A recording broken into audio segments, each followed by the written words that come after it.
or this one here. I'll keep it short. Welcome to class 29 of Faith and Calm. And we're still struggling at that. So we got struggling with the faith or the calm, one or the other, it's like, how's the faith? How's your calm doing? You got a barometer? You can measure it. Okay. So, let Shlomi Shu just introduce herself here. Here she is. No, so See who you've got here. Let's see. Look, Oh, all you've very got nice. here. Oh, Hi. yeah, so nice to see Hi. you, Molly. Hi, Hi, Fawn, whoever you are. Hello. Hi. Hello, nice to see you. And this is Yael in person, not just a picture of her. So nice. And Amy and Eileen. And there's more on the. There's more. There's more. There's more. So I want to say, you guys, if you can, if you can, stay on. Oh, Emily's here. If you, sorry, I wonder if Sari's here. Not yet. Maybe that's the iPhone. And I want to tell you guys, if you can, stay on for recorder off time because we're going to be dancing tonight. Oh, how nice. Okay, good. You started Haskell Shimon recording? Okay, Yes, good. we are recording. Okay. We are recording. Okay. And the name of the class? Not dressed up for dancing. Yeah. So, I mean, the original title of the test was starting all over again because we just were starting Chumash Bereshis over again. So I started a class and started preparing it, and you'll hear what happened. So anyway, I was going to talk about the idea. There was a very interesting line in the Chumash. It talks about the beginning of all relationships. It talks about the very first relationship, Adam and Chava, Adam and Eve. And it says that God saw that it was not good for him to be alone. And therefore, he made him a Ezer Kenegdo, as it says in Hebrew. Made for him an Ezer Kenegdo, a helpmate. Ezer is help, and Kenegdo means like next to him. But really, the word Kenegdo, and Rashi brings it up too, doesn't mean with him, but means against him. So this already gives you the first inclination of how what marriage is all about. So Rashi makes a very fascinating comment, and he says, "Okay, it depends on the guy. If he's worthy of it, if he behaves himself, then she helps him, and if not, she's going to fight him. Kenegdo, opposite him." And that's how it's going to be. I remember when I was before I got married. So I was reading all these things about marriage and marriage stuff, and there was this little story about the Rebbe. One young guy who was getting married said, he wrote into the Rebbe. He said, I read that that was segula. I don't know how you translate segula, but maybe I don't know. Good luck talisman. Good luck. Oh, good luck talisman. Okay, good. To do so that your wife obeys you when you're married is to step on her foot when you're under the chuppah. I read that, of course, laughed. And the Rebbe's answer back to the guy was classic. The Rebbe said, I don't know about that. Let me tell you, if you really want your wife to be together with you, maybe instead of stepping on her foot, which I don't think is going to accomplish much, maybe you should behave like a mensch, and then she'll want to be your helpmate. So that's how Rashi explains it. So, but the Alter Rebbe once explained it even more interestingly, which is, and this is a good lesson for all single men who need to get married, and that is that the problem with men often is that they think that they've got it all right and their wife is just opposing them, and and so forth. Usually her opposition, though, is something to help, and that's what it says. Ezer Kenegdo, a helpmate against him, means sometimes the biggest help that he can have is that somebody questions him. If a guy gets all angry at somebody else and so forth, and she could either say, oh, I don't want to fight with you. And, yeah, that guy's terrible. But sometimes the best thing you can do is oppose him and, and present a different perspective. And that actually is the biggest help. And that's in many relationships. Sometimes people are saying things and, you don't see how they're supposed to work. And you just have to go with them because sometimes their opposition is actually better than what you thought. So I was preparing this talk and I was going to explain all about those ideas, and I was going to go deeper into the idea that my wife said, no, you're not going to talk about this. So I took that as a hint. I'm not supposed to talk about this. So I'm going to stop. I'm not going to talk about it. And she gave me another subject to talk about. And hopefully I will connect the two things together. She tells stories. She tells good stories. So there's And I think their story is helpful in two ways. One is I think it was, well, I'll tell the story and then I'll explain why I thought it was good.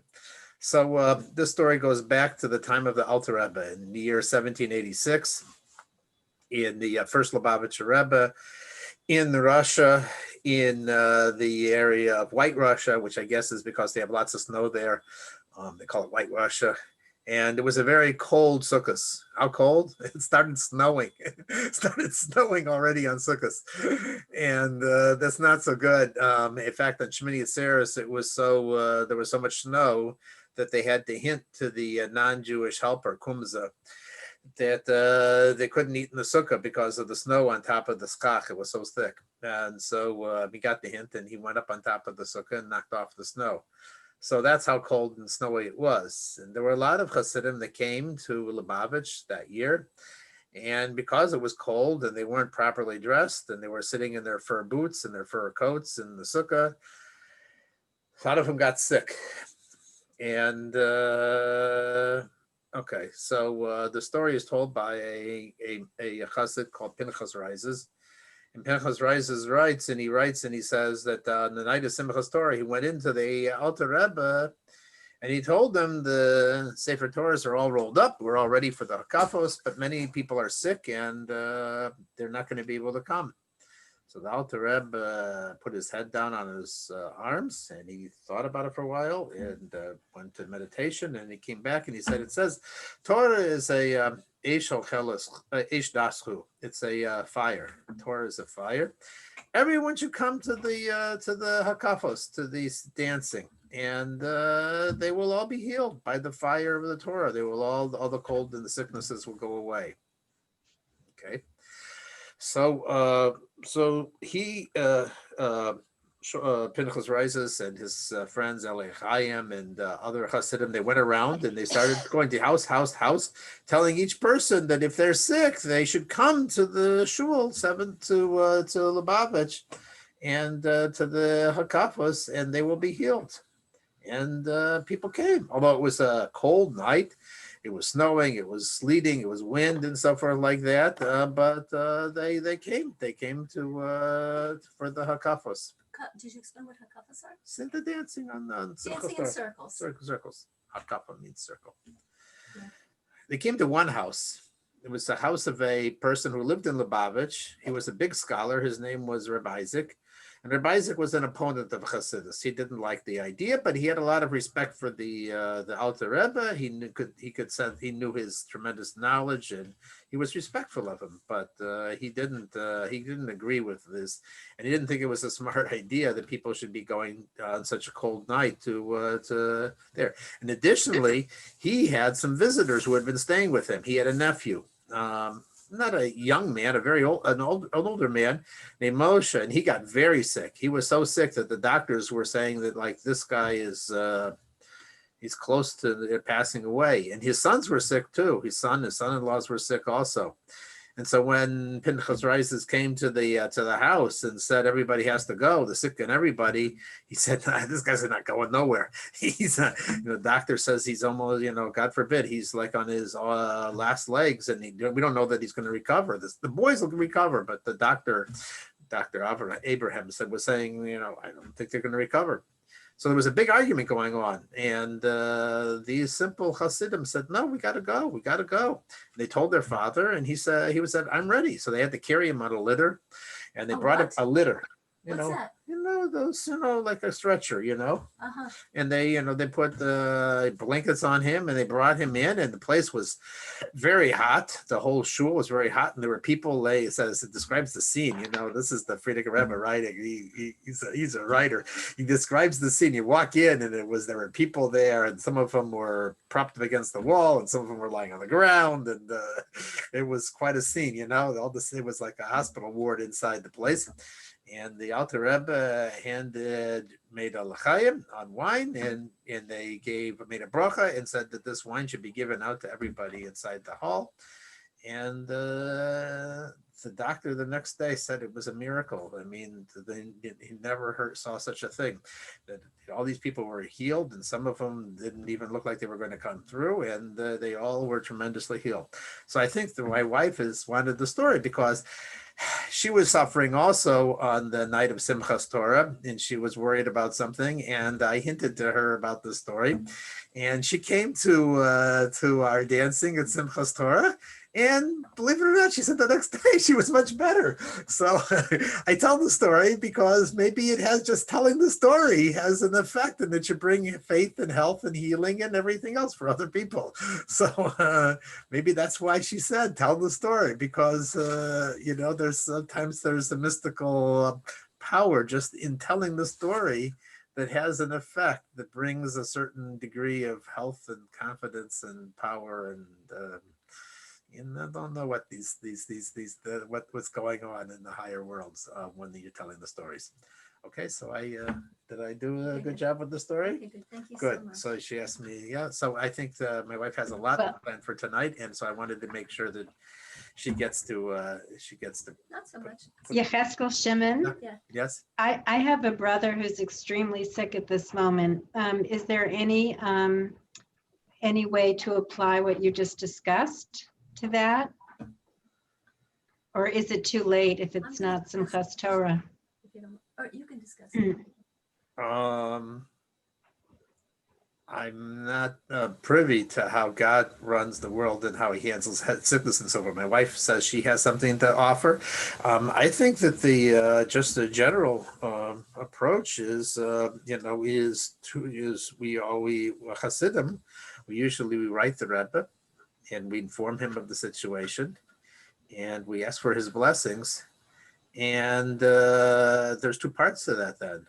There's what's called faith. We call it emunah, which is that we believe that God can and has the power to change over any situation, no matter what it is, no matter what the doctors say.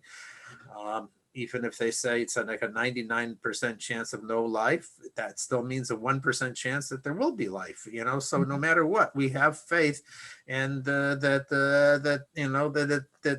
they're not God, and they don't know exactly what's going to happen, and we have trust. We have trust in that even that no matter what is happening, it still can be turned around. So. And the second part, you were going to say the second part? Bitachon. Second part was trust. Okay. Trust. When things. Thank you. Okay, good. That's a nice story. Okay, good. Thank you. Sorry, Haskell Shimon, I didn't realize that would be so short. Okay, good. So, okay. So I'm going to continue Haskell Shimon's theme, but first I want to say that, Haskell Shimon, you have something else? In tab 2 is Benny, okay? In the Tab what? in the Where? browser, you wanted the here What in the browser? browser here, this browser. What do down you there. mean? You mean in Yeah. in this one? Yeah. Okay, So so that's where you have Benny Friedman. Okay. and where do I have the other thing that I gave No, you? you only give me one thing. Oh, okay. I gave you The two, but video, that's okay. the I sent video. you something later. That's okay. Okay. So, okay. Welcome everybody. And as I always do, I want to begin by saying that 4 little things. Number one, that we are in an extraordinary time, not necessarily an easy time, but an extraordinary time. Lubavitch Rebbe told us that the Geula has already started to unfold, and people in previous generations said they don't want to be around during this time because it's going to be so tumultuous, but it's still a big privilege and it's a big honor, and it is going to end well. That's the big thing, and we were picked. Those people from huge people from previous generations, they were not picked. Little us were picked to usher in the most magnificent era in human history, and we do it through our belief, we do it through our confidence, and we do it through our actions, through the mitzvahs that we do, and through the Torah that we learn. So when God made the world, He gave us tools, and they are the mitzvahs, and we have a guidebook called the Torah, an extraordinary guidebook. And just as a reminder for anybody who learns Torah, Torah is the Torah itself is like headlines. There is God gave the Torah and he gave an oral commentary at the same time. And to read the Torah without the oral commentary, you're going to miss a tremendous amount. And you're going to think, I don't believe this, I don't believe that. But if you study it in depth, the way it was designed to be studied, there's nothing like it on the face of this earth. There's nothing that is as fascinating, as deep, as brilliant or as anything else. It is, you're exploring God's mind, and it's an incredible thing. So, and God also gave us leaders like the Rebbe to guide us in this journey. So, and we are the main thing, like the great neshamas that God planted, the great souls that God planted. He planted great souls in every generation that they had a different transit down to this world. As we once said, the worlds are, Hashem created worlds in successive levels of concealment. And we are in the lowest and last world. It's not spatial, but conceptually, we're in the lowest and last world, the darkest world, the world where Hashem is almost completely concealed. And what is our main job? Our main job is to find God. That's our main job. And as I've said before, there's no, there's no coincidence that the most popular game in the world is hide and go seek. Like even little infants, they do peekaboo, peekaboo, and everybody loves it because that's because deep down we sense that there's something about this. This is what this world is all about. So, so having said that, I'm going to tell a story, and and also what we're doing tonight is actively contributing to the unfolding of the redemption. So I'm going to tell a story about Simchas Torah is all about dancing, and Haskell Shimon told a story about dancing and the healing that it brought, and I'm going to tell a different story about dancing, and it's not a story about healing, but it's an interesting story. So this story happened in 1969. There was you probably don't know this, but in Crown Heights, the Rebbe has a big shul called there's a big shul there called 770, and on the night of Simchas Torah, the Hasidim, they would, it's like the Rebbe has an army, right? And instead of just going to their shul and dancing and having hakafos means dancing in circles, they were sent out like an army to go to all the synagogues within walking distance. And when I say walking distance could be 3 hours away. They were sent to all little shuls in the New York area. And different Hasidim went, they became accustomed to going to different shuls on that night. And they would increase the excitement in those shuls. They would say words of Torah, and they were like emissaries that went all over. And then after a few hours, they would all come back to 770. They would all convene in 770. And then the Rebbe would speak for hours about the special magic of Simchas Torah, explaining it. And then the hakafas would begin in 770 in the wee hours in the morning. And that's how it was year after year after year, including in 1969 when our story takes place. Our story was written, you can find it on the internet, by, hi Sophia, very nice to see you, by Mendel Jacobson. I'll explain who he is later. So in 1969, there was in a small shul, in a small synagogue in East Flatbush, there was a man who was like dancing, like he was a flame. He was just dancing. And a 14-year-old boy who went to that shul in East Flatbush looked at this guy, and he was just like, he never saw anybody so joyous in his life. He never saw anybody dancing like that. And it was so much for him that he said out loud, how come that guy's so happy? And he didn't realize he said it out loud. And the 14-year-old's father said, what guy? What are you talking about? And the boy said, oh, I didn't know I was talking out loud. And he pointed to this man. He said, what makes him dance like that? He's so happy. How can a person be that happy? And the father looked at the person that the boy was pointed to, and tears came to his eyes. And he said, that young man, it was a 42-year-old man. He just lost his young wife 6 days ago to leukemia. And so the boy said, well, how is he dancing like that? And he said, he's dancing like that because he's a Jew, and because a Jew lives primarily with the soul. He lives primarily with the mitzvahs. It's a mitzvah to dance tonight. And he lives on a higher level. He's connecting to his soul. And the boy was like, oh, he was just amazed.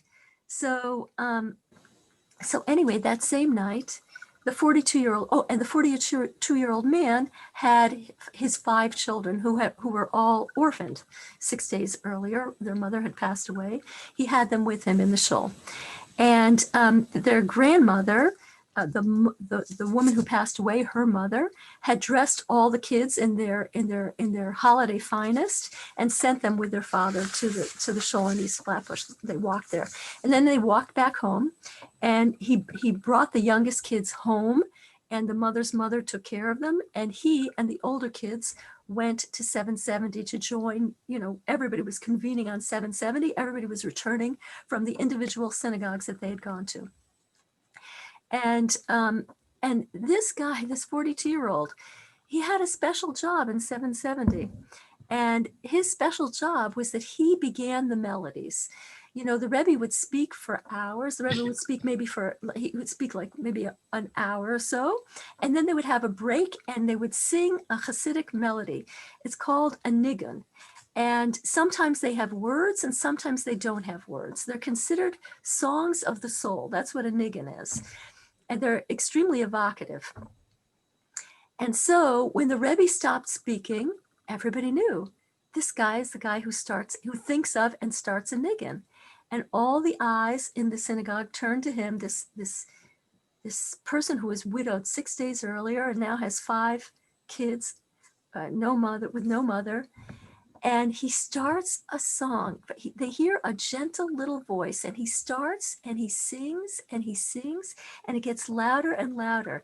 And I have no idea how to say Russian, and I have no idea the melody. Maybe Sophia can help us.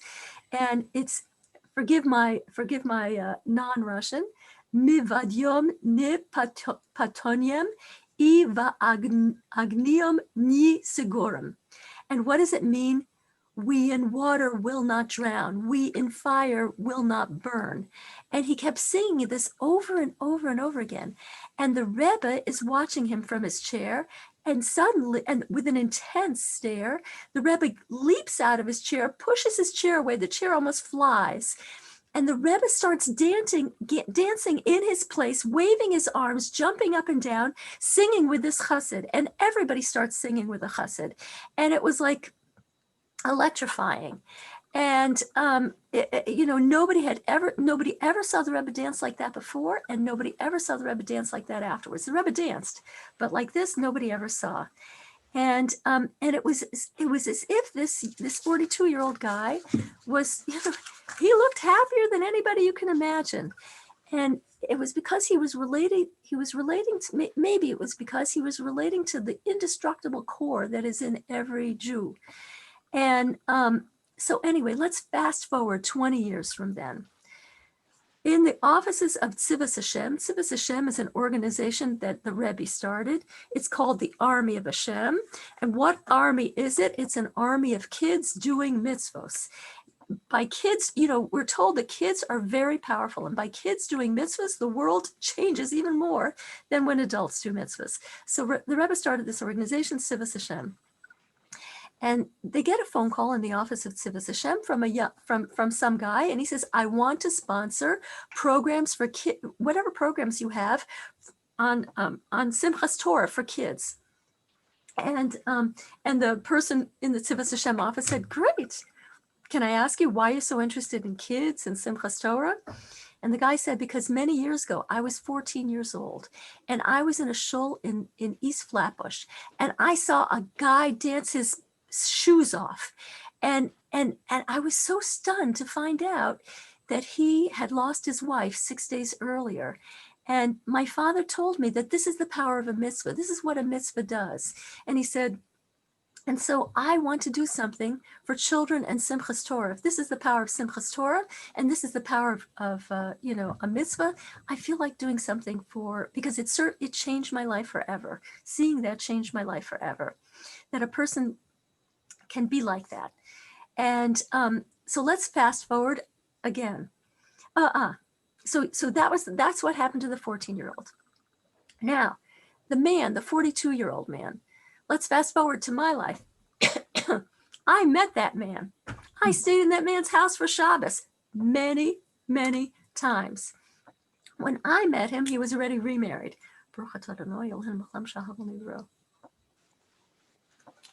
He was already remarried. His name was Hirsch Gansburg. And if you want to read about him, not about him mainly, but about his house, this is a magnificent book. This book sort of introduced me to Lubavitch. I was already frum when I read this book, and but I didn't know a thing about Lubavitch. This was my introduction to Lubavitch. Now reading it, I think it's not flattering enough. I think that it was, it could have been written in a nicer way, but back then it was still incredibly enticing. It's written by Liz Harris. She's Jewish, not an Orthodox Jew. She's a writer for. She was a writer. I don't know what she's doing now, but she was a writer for New Yorker, the New Yorker magazine. And if you know anything about the New Yorker, you have to be able to write your pants off to work for them. You have to be an excellent writer. And she wrote an excellent book. And she tried to she found out that she might have Hasidim in her family history. And she wanted to find out about Hasidim. But no Hasidic group would open up to let a secular reporter write about them. They were too afraid about what she would write. Of course, Lubavitch is different. And so Lubavitch said, fine. And they found the house of Rabbi Hirsch Gansburg with his second wife, who I got to know pretty well. And her name was Hensha. And he married, his life, I don't know, his life must have, this doesn't mention his earlier life. But he married a second time, many years later, probably, and he married somebody totally different from his first wife. He married the daughter of an American, an extraordinarily successful American man who was a greeting card magnate. I think he owned American Greetings. So he married an extraordinarily wealthy woman. And here he is, this Hasidic old world guy, and he's married to she's like larger than life American Jew, and they had a very happy household. And so I knew this person, Hirsch Gansburg. He was just a very sweet man, a very happy, sweet man. And who was the person who wrote this story? If you were to look it up, Mendel Jacobson. Mendel Jacobson is the maybe you've heard of Simon Jacobson. Simon Jacobson is Y.Y. Jacobson's brother. Simon Jacobson wrote a fantastic book, and if you haven't read it, you must read it. It's called Toward a Meaningful Life, The Wisdom of the Rebbe, and adapted by Simon Jacobson. He wrote it. And Simon Jacobson ended up marrying the youngest. He ended up marrying one of those kids that went with Hirsch Gansburg that night, six days after her mother passed away. She was the youngest of the 5 kids. And when she grew up, she married Simon Jacobson, and they had Mendel Jacobson. And so he, as he says, this story he heard many times when he was growing up, and it taught him that as he said, that even in the saddest times, even when all is lost, with a little joy, a little dance, everything can change. To me, it teaches me something else. It teaches me what a chassid is. I once heard this definition of a chassid. Anybody can be a chassid. You don't have to be a card-carrying Lubavitcher. A chassid is somebody who decides that they are going to live with the eyes of their neshama, and not necessarily with their fleshige Eugen, with their fleshy eyes. They're going to live with what they know to be true, what their neshama knows to be true. And you know, when the physical eyes see the world, what do the physical eyes tend to see? We tend to see danger and loss. When the neshama looks at the world, the neshama doesn't look like that. It doesn't see danger, and it doesn't see loss. It sees an entirely different world. It sees a world where everything is secure because Hashem is in control.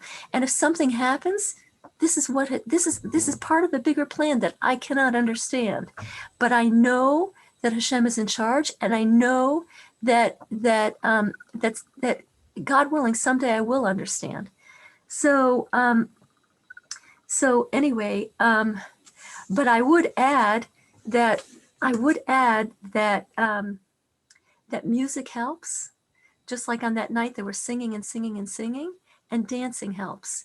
And as Yeheskel Shimon said, yesterday I was like assailed by something, and I didn't know if I didn't know if I would go on Simchas Torah to the synagogue. And I was also a little worried, you know, what would be there, you know, the night before we also had dancing on Shmini Atzeres, but on Shmini Atzeres, it's not such a popular holiday. It's not as well known as Simchas Torah. And the shul did everything in a beautiful way. And there was social distancing. Everybody wore masks. Every family was together like a little unit, far apart from every other family. And they did everything in a very happy way, but in a very you know, a way that took account of the situation that is ours right now. But the next night there could be a lot of different people coming from all over, and I didn't know what it would be like. And but my husband reminded me about that Alter Rebbe story, and so I said, Shlomo Yehudis, you gotta go. You'll see. You'll check it out. Just go.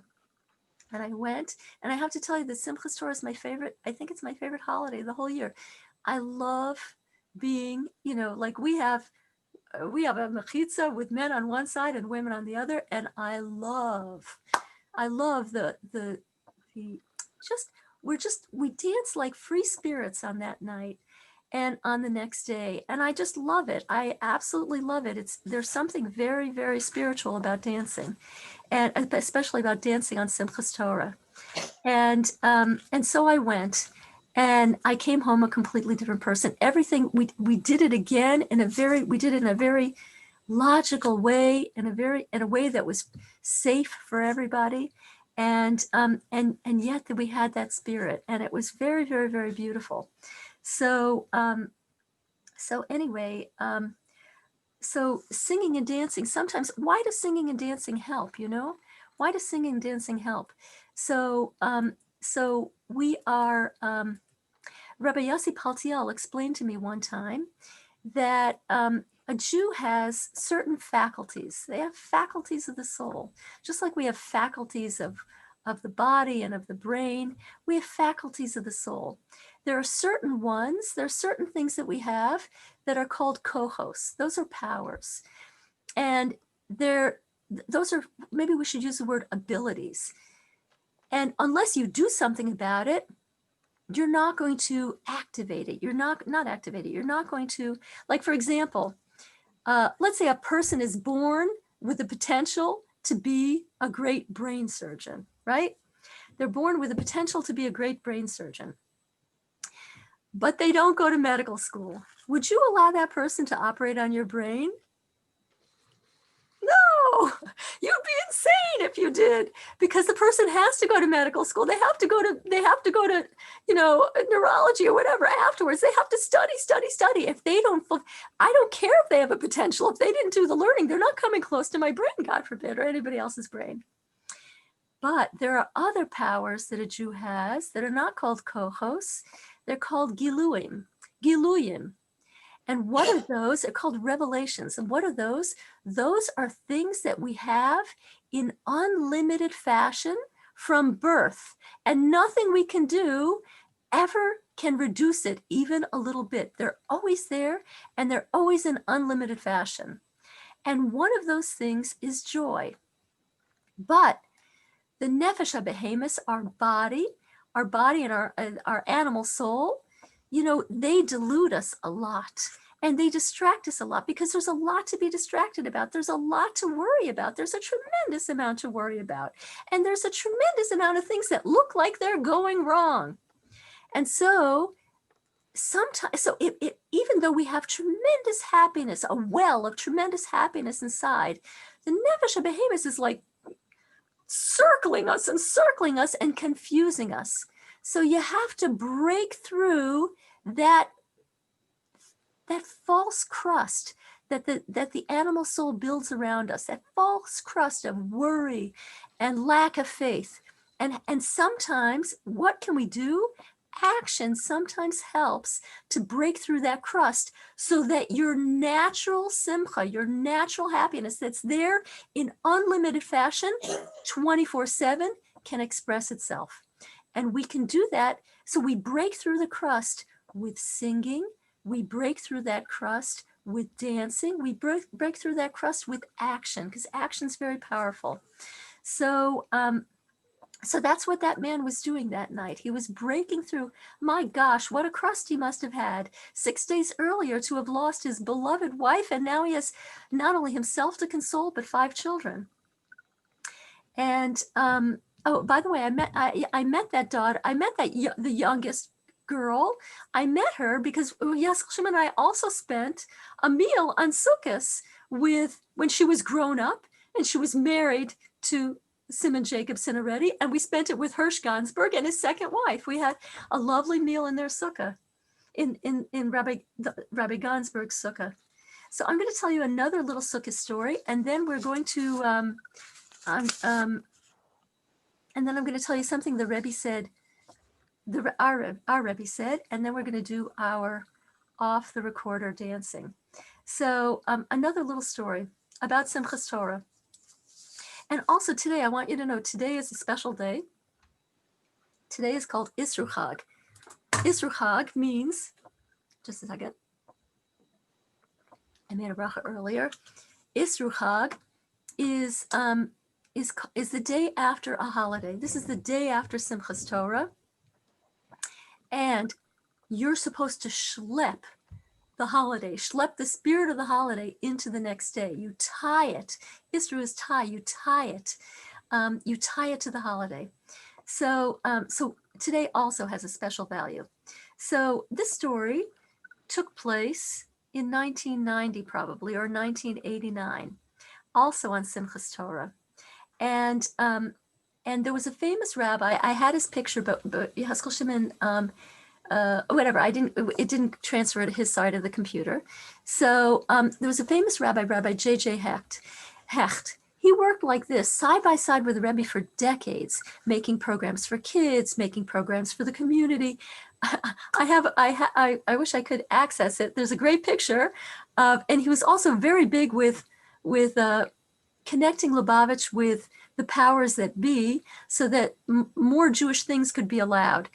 And there's a great picture of JFK, the Rebbe, and Rabbi Hecht. And but unfortunately, I don't have it. I'll have to show it to you another time, God willing.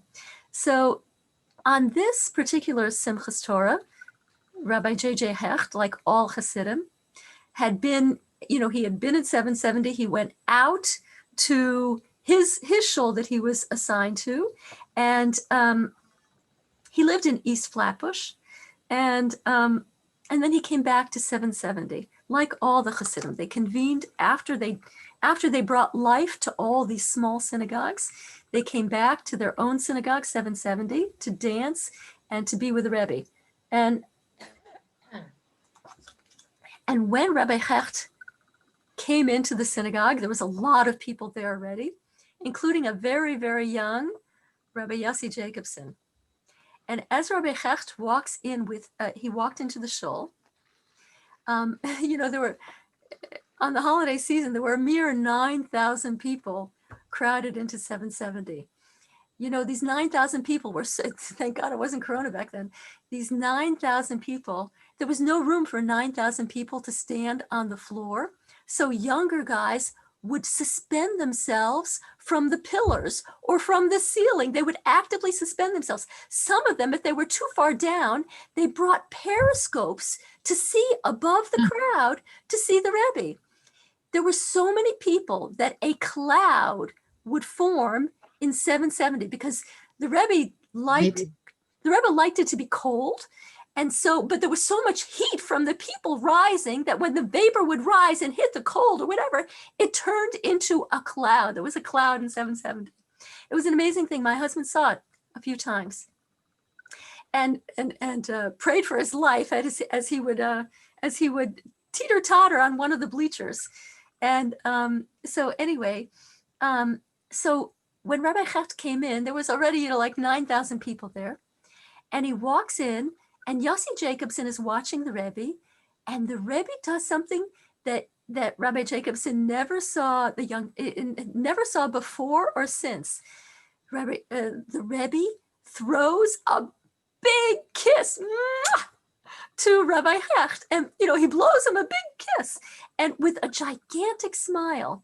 This is not something that the Lubavitcher Rebbe did. Lubavitcher Rebbe was very warm. I mean, you could see the Rebbe's face and melt. You could see the Rebbe smile and melt. But to throw a kiss, it's just not something that the Rebbe did. And not something the Rebbe did at all. And certainly not something the Rebbe did with 9,000 spectators. So Rabbi Jacobson, who was probably not Rabbi Jacobson then, he was probably very young back then. And very young, and so Rabbi Jacobson wondered what was that all about. And that year, Rabbi Hecht, that was the last year of Rabbi Hecht's life. Rabbi Hecht passed away that year. He was only 66, and Rabbi Jacobson figured to himself, maybe the Rebbe, probably the Rebbe knew this was going to be the last year of Rabbi Hecht's life, so he wanted to express his gratitude, but he wasn't sure. And so one time he saw Rabbi Hecht's daughter. And he said to Rabbi Hecht's daughter, remember that big kiss? What do you think that was all about? And she said, I know what that was all about. Shall I tell you? She said, my father, the afternoon before Simchas Torah, on Shmini Atzeres, that afternoon, he took a nap. And I guess he knew it was going to go till the wee hours in the morning. He took a nap. And she said, in his nap, he saw the Rebbe, and he had an overwhelming urge to give the Rebbe a big kiss. Now, remember, they don't do this in Lubavitch. They don't give the Rebbe a big kiss. And he couldn't resist, and he went over to the Rebbe in his dream, and he gave him a big kiss, a huge kiss. And then he woke up, and he felt a little embarrassed that he even did it in his sleep. And so later on that night, when he came to 770, what does he see? The Rebbe returns his kiss. And there are many, many dreams about the Rebbe knowing what's going on in other people's dreams and responding to them. So anyway, okay. So today, I want to tell you that even today, I had another challenge. And the Yetzer Hara was convincing me, Shalom Zehudis, lots to worry about, lots to worry about. And I was starting to sink. Can you imagine the day after Simchas Torah? And, everybody's Yetzer, I have to tell you, is as smart or smarter than you are. It's a job keeping up with the Yetzer. It's just a job. And so I was starting to go down. And then I said, no, this cannot be. And I remembered what my husband said. And I started dancing in my kitchen. You think you're going to get me again? And I started dancing and dancing and dancing. And within seconds, I was a different human being. So I'm going to turn off the recorder.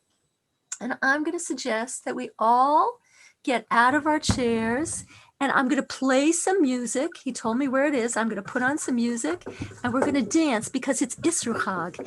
And the Rebbe said, oh, I have one more thing to tell you before I turn off the recorder, that somebody sent this around on a WhatsApp in 1957. There was a major flu outbreak in Crown Heights. And this is, 1957. And dozens of Hasidim were sick, very sick with the flu. And the Rebbe sent, and so the Rebbe's secretary, Rabbi Chodakov, asked the Rebbe, can they have a blessing for their health? And the Rebbe said the Hasidim should dance with joy for the next few days and until after Simchas Torah, past Simchas Torah. And that will bring joy for the entire year, and it will bring healing for all their illnesses. So let's dance, because we want joy for the whole year and we want healing for all our illnesses. So we're going to bring down blessing, and I'm going to turn off the first I'm going to turn on the music, and no, I'm going to turn off the recorder, and then I'm going to turn on the music. So let's stop the recording, and here we go.